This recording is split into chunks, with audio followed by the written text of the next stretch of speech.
این گوشی گلکسی A51 سامسونگ، گوشی که توی سال 2020 معرفی شده، یه جورایی نسخه بروز شده گلکسی A50 و A50s که توی سال 2019 معرفی شده. بعد از آیفون های اپل جزو پرفروش‌ترین گوشی‌ها بودن و این موضوع حاوی یه پیام خیلی مهمه، این که خیلی از مردم دنبال یه سری گوشی عجیب غریب و فضایی با مشخصات خیلی بالا نیستن. اونا یه گوشی رو میخوان که کارشون رو به درستی انجام بده و هزینه معقولی رو داشته باشه. من این گوشی رو به قیمت 7,900,000 تومان به تاریخ امروز 19 شهریور از سایت دیجیکالا خرید کردم. میتونید برادر بزرگتر و کوچیکتر این گوشی گلکسی A71 و A31 رو برید یه نگاهی بهش بندازید. بهزاد واردی برای هر دو تا این گوشیایی که بهتون گفتم ویدیو جداگونه آنباکس داره توی پیج دیجیکالا مگ، بهتون کمک میکنه. اگر نه دوست دارید از یه برند دیگه خرید بکنید، گوشی که میتونم بهتون پیشنهاد بکنم ردمی نوت 9 پرو که بسیار گوشی خوبیه. بریم ببینیم که واقعا گلکسی A51 سامسونگ نسبت به گوشی گلکسی A50 پیشرفتی رو داشته یا نه. من حسام هستم و امروز قراره که این گوشی رو با هم جعبه گشایی بکنیم. همراه من باشید.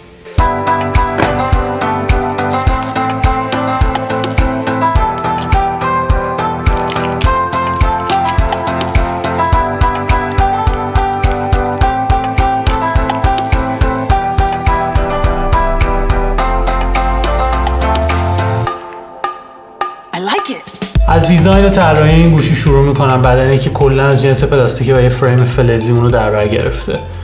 صفحه نمایش بسیار خوبی داره، صفحه نمایش سوپر امولد با دوربین سلفی که به صورت حفره در اون قرار داده شده، خیلی بزرگ نیست، اذیت نمیکنه. پنل این گوشی نرخ بروزرسانی یا رفرش ریت 60 هرتز رو داره و عدد استانداردی محسوب میشه. پایین گوشی جک 3.5 میلیمتری داریم. فکر می‌کنم جز آخرین گوشی‌های باشه که این جک رو در دل خودش جای داده. اسپیکر رو داریم که به صورت مونو، ای کاش به صورت استریو طراحی میشه، چون اگه گوشی یه جوری بگیری که دستتون روی اسپیکر باشه دیگه صدا رو به زحمت میتونید بشنوید.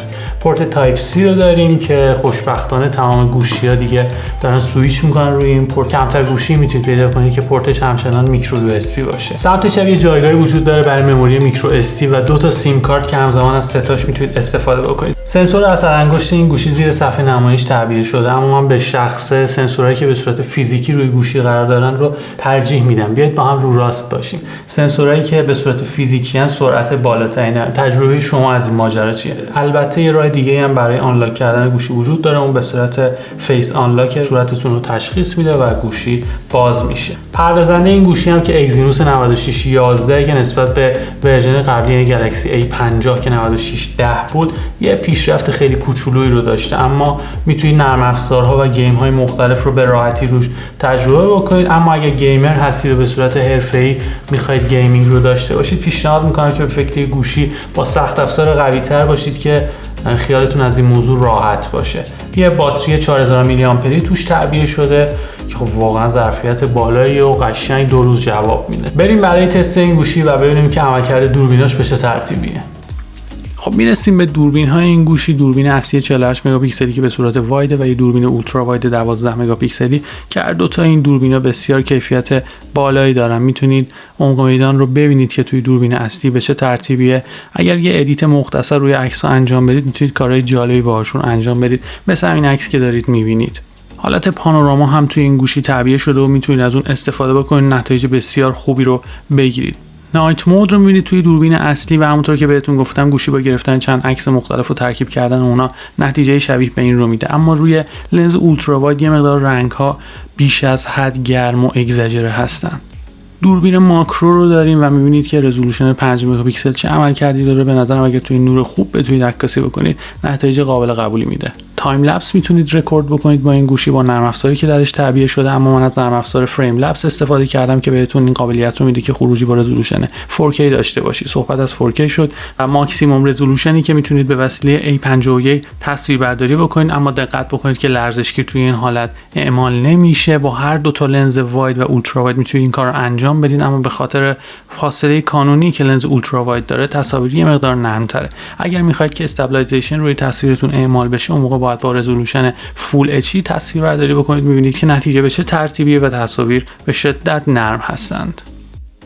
از بابت عملکرد باید بهتون بگم که میتونید گیم‌های مختلف توی سبک‌های مختلف رو روی این گوشی اجرا بکنید. همونطوری که می‌بینید این گیم مادرانر گرافیک بسیار بالایی داره، اصلا ستینگش جوریه که نمیتونید گرافیکش رو کمتر بکنید، اما A51 به راحتی اون رو اجرا کرد بدون اینکه کوچکترین لگی داشته باشه. خب گیم‌های سبک‌تر هم که مشخصه که به راحتی روش اجرا میشن، اما اگر می‌خواید که به صورت حرفه‌ای همونطوری که بهتون گفتم گیمینگ رو تجربه بکنید، به فکر گوشی با سخت افزار قوی‌تر باشید. از بابت نرم افزاری و عملکرد کلی، خب با پردازنده‌ای که سامسونگ برای این گوشی در نظر گرفته به راحتی اپلیکیشن‌های مختلف اجرا میشن. مولتی تاسکینگ هم هیچ مشکلی نداره، انیمیشن‌ها خیلی روونن. مثلا اینجا من اپلیکیشن دیجیکالا و کافه بازار رو اجرا کردم، همزمان هیچ مشکلی نداشتن. تماشای محتوای ویدیویی تو این گوشی هم بسیار تجربه لذت بخشیه به خاطر اون صفحه نمایش بسیار خوب و البته بلندی صدای اسپیکر قابل قبول.